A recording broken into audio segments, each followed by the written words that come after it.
My girlfriend Alyssa and I had been together for 3 years. I thought we were happy. I really did.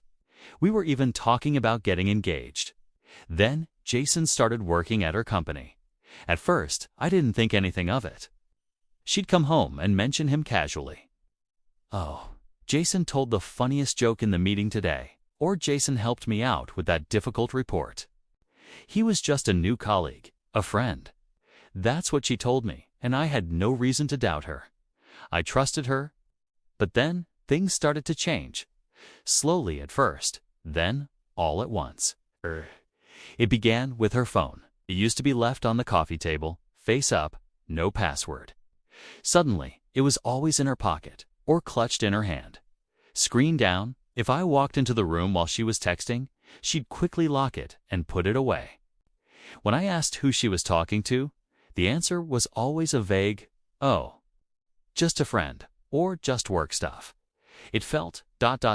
different. Secretive. Then came the late nights at the office. "We have a huge project deadline," she'd say. "I've got to stay and get this done." Once or twice a week turned into 3 or 4 times. I'd make dinner, wait for her, and end up eating alone at 10 o'clock. I tried to be supportive. I'd text her, "Hope the project is going well. Love you." Her replies became shorter, sometimes just a K or no reply at all until the next morning. I started to feel a knot of anxiety tightening in my stomach. Was I being paranoid? Was I imagining things? I tried to push the thoughts away, telling myself that work can be stressful and I needed to be a good partner. But the signs kept piling up. Shay bought a new perfume, a scent I'd never smelled on her before. It was musky and expensive, not her usual light, floral fragrance. When I complimented her on it, she just shrugged and said, "I wanted to try something new," but she only seemed to wear it on the days she said she had to work late.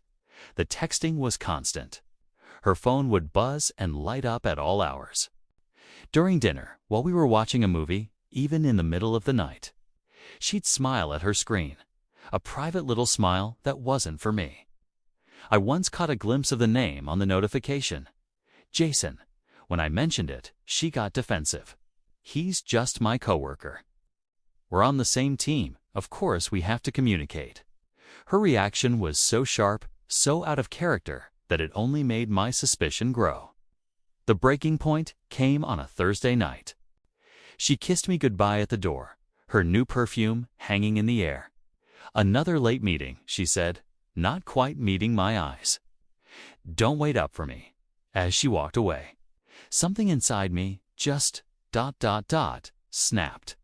I couldn't sit at home anymore, torturing myself with what-ifs. I had to know. I grabbed my keys and got in my car. I didn't have a plan. I just started driving. I told myself I'd go to her office building, just to see if her car was in the parking garage. Just to prove to myself that I was being crazy and that she was exactly where she said she was.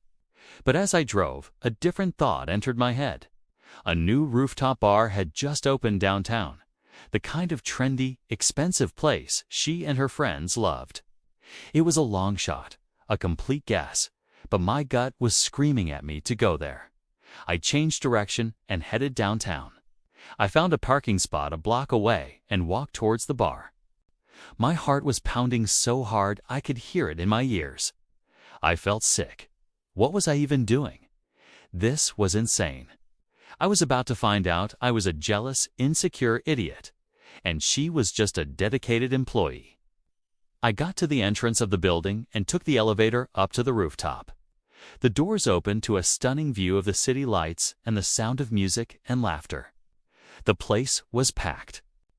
I scanned the crowd, my eyes darting from table to table, half hoping I wouldn't see her, that I could just go home and forget this whole crazy impulse. And then I saw her. She was standing by the edge of the rooftop, silhouetted against the glittering skyline. She wasn't alone. She was with Jason. My breath caught in my throat.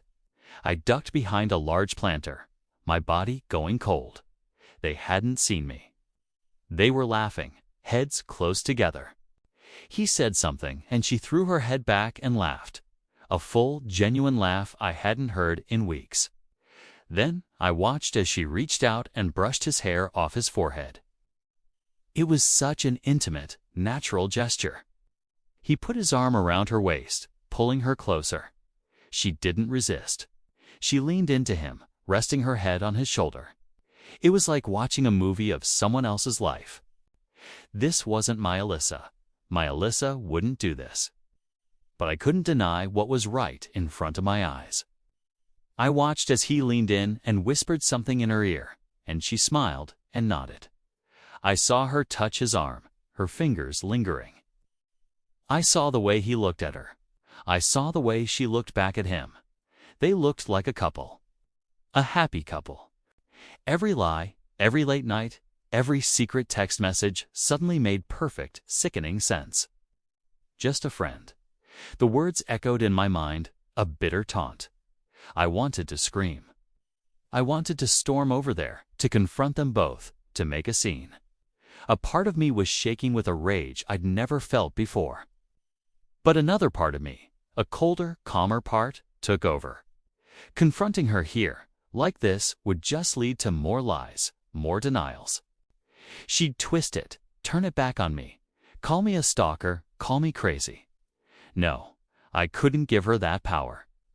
I stood there for another minute, maybe longer, just watching. I burned the image into my memory. Her hand on his chest, his arm around her, the two of them in their own little world. I needed to remember this. I needed this clarity. Then I turned around. I walked back to the elevator, my legs feeling like lead. I didn't look back. As I rode the elevator down, I didn't feel rage or sadness anymore. I just felt empty. The love and trust I had for her had been completely hollowed out, leaving nothing behind. When I got home, the apartment felt cold and strange. Her things were everywhere, reminders of a life that was now a lie. I didn't break anything. I didn't cry. I sat down on the couch in the dark, and I started to think. She thought she was being clever, but she was just being careless. And I was done being the trusting, understanding boyfriend. She was going to lie. I was going to need undeniable proof. Not just my word against hers. I needed evidence that she couldn't talk her way out of. This wasn't about revenge. It was about protecting myself, about getting the truth, and about making sure that when this was all over, I wouldn't be the one left looking like the fool. The game had changed. She had started a war of deception, and I was going to end it with the cold, hard truth. My next steps had to be calculated and precise. I opened my laptop and started to plan. I was going to gather every piece of proof I could find. And I was going to be ready. I needed proof, something undeniable.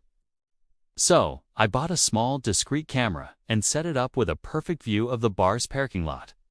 I didn't have to wait long. It was only a few days before my suspicions turned into a gut-wrenching reality. There she was, on my screen, meeting Jason. The footage was crystal clear. First, I saw them laughing, heads thrown back, sharing a private joke that I was clearly not a part of. Then, the drinking started. They were close, their body language screaming intimacy. And finally, the kiss. A long, passionate kiss that felt like a dagger twisting in my chest. It wasn't just a peck. It was the kind of kiss you share with someone you're deeply involved with. I watched it over and over, each viewing cementing the cold, hard truth in my mind. The betrayal was no longer a ghost haunting me. It was a high-definition movie playing on a loop. With the evidence secured, I knew I couldn't just confront her in a screaming match. That wasn't my style. I needed to handle this with a level of finality that she would never forget. So, I planned one last dinner. I went to the store, bought all the ingredients for her favorite meal, and spent the afternoon cooking, just like I used to. The house smelled wonderful. A cruel irony given the stench of deceit that filled the air between us. I set the table, lit a couple of candles, and waited. When she got home, she seemed surprised, even pleased. "What's all this for?" she asked with a smile. A smile that now looked completely fake to me. "Just felt like we needed a nice night," I replied, my voice steady despite the storm raging inside me. We ate, making small talk about her day, my day. The weather all, the meaningless chatter that fills the space when the important things are left unsaid. She seemed relaxed, completely oblivious to the judgment day that was about to unfold. After we finished the main course, I cleared the plates. My heart was pounding, a drumbeat counting down the final moments of our relationship. I took a deep breath and said, "I want to show you something."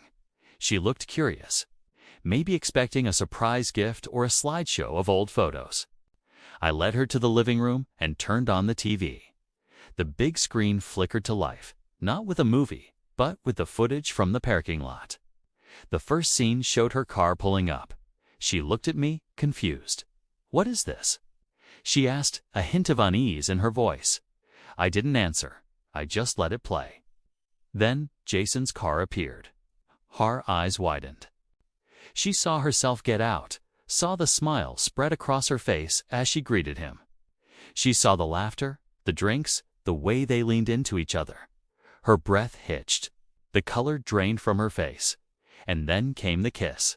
The moment their lips met on screen, a sound escaped her, a half sob, half gasp. The silence in the room was deafening, broken only by the faint, tinny audio of their laughter from the TV speakers. She turned to me, her face a mess of tears and shock. The performance was over. She broke down completely, falling to her knees, sobbing uncontrollably. The apologies started pouring out, a torrent of "I'm so sorry, and it didn't mean anything, and please, don't leave me." She begged, she pleaded, she promised it would never happen again, but her words were just noise. I had already mourned our relationship in the days I spent watching that footage. I felt strangely calm, empty. I didn't yell, I didn't cry. I simply walked over to the hallway closet where my pre-packed suitcase was waiting. I picked it up, turned back to her one last time, and said, "He made you happier than I did. Go to him." Then I walked out the door and never looked back. I heard later that Jason dumped her a few weeks after I left. It didn't matter to me. My life had already moved on. That chapter was closed, and I was busy writing a new one where I was the main character. Thanks for listening to my story.